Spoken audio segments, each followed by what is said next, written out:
Push that rock with Simpson math. Go Owls. So when you have this German phoneme, I-E, you pronounce it, or E-I, you pronounce it with the long vowel of the second vowel.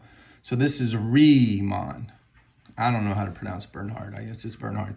But this is Riemann. Now, if you turn it around and you have E-I, then that would be a long I sound. I learned that much German learning this guy's name. So anyway, Bernhard Riemann is a giant in the history of mathematics. If you read any history of mathematics at all, you're going to come across this name. He is one of the founders of the non-Euclidean geometry. So Euclidean geometry rules math history for ages. Well, from Euclid is, back in the days when Greece was around, was a power. And Riemann is when Germany is a power in the 1800s. So that's a long time, but he's a big deal. Like there's the famous Riemann hypothesis. I'll let you research that. That is an open question to this day. But rather ingloriously, calculus students run across Riemann because of this little device. This seems kind of silly. It seems ingenious and clever, but it also seems mundane and boring. So I really hate the fact that students just learn this guy's name based on this object, but we need to know about it. So what is a Riemann sum? Named after Bernhard Riemann. We're going to let R be the sum. We're going to let S sub I be the ith selection point. We talked about selection points already, previous video, associated with a partition. And here's our partition. And notice the 0th partition point is A and the nth one is B. So this is a size n partition. And remember that the selection points have to come from each little subinterval. So the first selection point has to either be A or this first point here or some number in between from the interval A to B. Then R, the Riemann sum, is the sum of a function. So notice our Riemann sums are associated with a function. I should have said that up here maybe. It's associated with the function f. Is the function evaluated at selection points times, what is this? Well, this is from x sub I to the previous chop. So from here to here, so it's a width. It's how wide the little subinterval is. How wide did you chop the carrot? So this is a width here. It's the width of a subinterval. So then what's this right here? That's a good question. What does that turn out to be? Well, I think in an example you're gonna see it, but it turns out to be a height. Now, if I have height times width, what do I have? Oh, you have the area of a rectangle, right? Yeah, that's what you have. So keep that in mind. And then if I'm adding it up, then I have the area of a lot of little rectangles. Okay, here's an example to clarify that some. What I have is an interval. So my interval will be 0 to 6. I have a function, x squared over 6. I decide on a partition. Remember, we use the Greek letter rho for partition. And I try to decide on a nice regular partition. 0, 1, 2, 3, 4, 5, 6. Okay, so this is a size 6 partition, because remember, we don't count this point. That's the initial one. So 1, 2, 3, 4, 5, 6. That's easy. All right, then I get a selection associated with that. And to keep this easy, I want to follow a rule. And I'm going to follow the right-hand rule. So when I'm choosing 0 to 1, I choose 1, 1 to 2, 2, 2 to 3, 3, and so forth and so on. So I'm going to get 4, 5, and 6. That was nice and simple. Now, what's the Riemann sum? The Riemann sum is adding up all of these selection points put into this function, right? It was f, look back at the definition, it's f evaluated at s sub I. So I have to evaluate f at 1. Well, I have that point right here already prepared. So that gives me a distance up. Oh yeah, that's going to be my height. And I'm going to multiply that f of this first selection point times the width of that first interval, which is 1. So times the width of this interval. So that gives me a width times a height. Now, I want to stress right now, the Riemann sums have an associated geometric picture. I know that it doesn't say that over here. It's implied. This definition implies a geometric diagram. And every time you do one for me, I want you to see the diagram, and I want to see that you understand what the definition of a Riemann sum implies. And it implies this. And the tricky part is drawing the rectangular properly. I mean, I find it quite easy.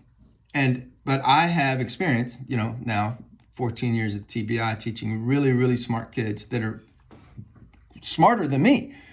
And things that I find tremendously difficult, they find breezily easy. But this is something I find extremely easy, and they just cannot do. So you're not going to be able to do this, and you're just going to have to suffer on your grade this week. Sorry. All right, so back to our Riemann sum.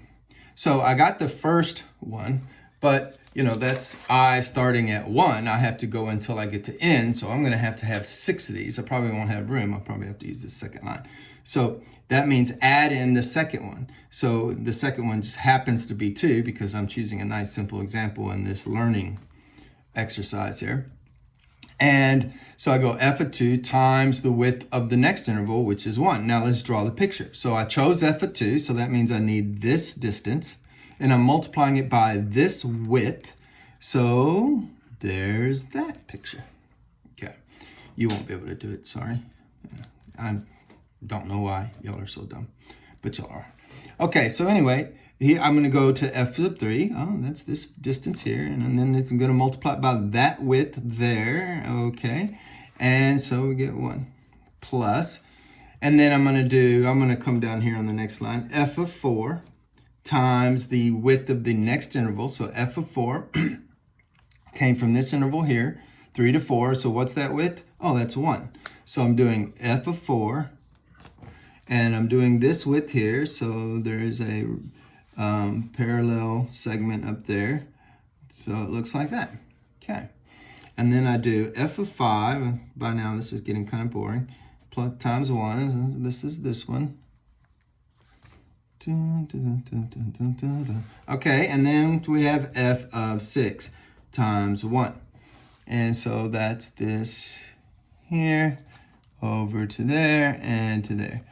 And then I add all that up. Now notice, each one of these is an area. F of 1 times 1 is an area. And f of 2 times 1 is an area. And so I'm getting an area. Now let me color it some other color. So the area that I'm getting is this. And you can tell me what you think this is useful for. Now, you're right if you said it's not a terrible estimate of the shaded area, the area I had shaded, the area that we say beneath the curve. We don't really mean beneath the curve because that'd be infinite area. When we say beneath the curve, we mean beneath the curve, but above the x-axis.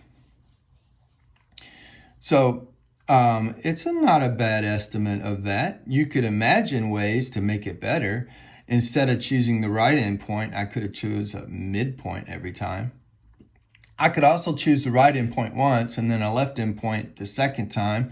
And see, the right endpoint gives me these little pseudo triangles. They're not triangles because this is a curved side, but these little pseudo triangles that are not in the area. So it's an overestimate. If I did it's an overestimate for this example because this example is increasing. Don't think that right hand rules are always overestimates, but they are if the function is increasing. Then if the function's increasing, I could choose a left end rules and get an underestimate, and then I could get a midpoint, and then we could play around and decide which one's the best. I could do left and right, find an average, or I could just do midpoints. Anyway, you can get finer and finer estimates by also chopping finer and finer. So I have n equals 6. I could choose n equals 600 and have a heck of a lot of rectangles in here. I'd still have little errors, little pseudo triangles like this that are outside the area, but they'd be so tiny that even though you're adding up 600 of them, they'd be minuscule compared to adding up 6 of these big guys here. So there's what a Riemann sum is useful for, estimating the area under a curve. And you can even, and this is sometimes something you want to do, like think about if you're estimating your expenses, you can even purposely overestimate, which you would want to do if you're estimating expenses, or underestimate if you want to estimate your revenues. Now, this example can be misleading. So before I sign off, I want to say something you should pay close attention to. I happen to do an example where the curve is always above the x-axis. What happens if the curve starts off above and then drops below? Uh-oh. So you have to be careful here. But if it's always above the x-axis, yes, a Riemann sum estimates the area under the curve, by which we mean between the curve and the x-axis. Math made simple. Sims of math.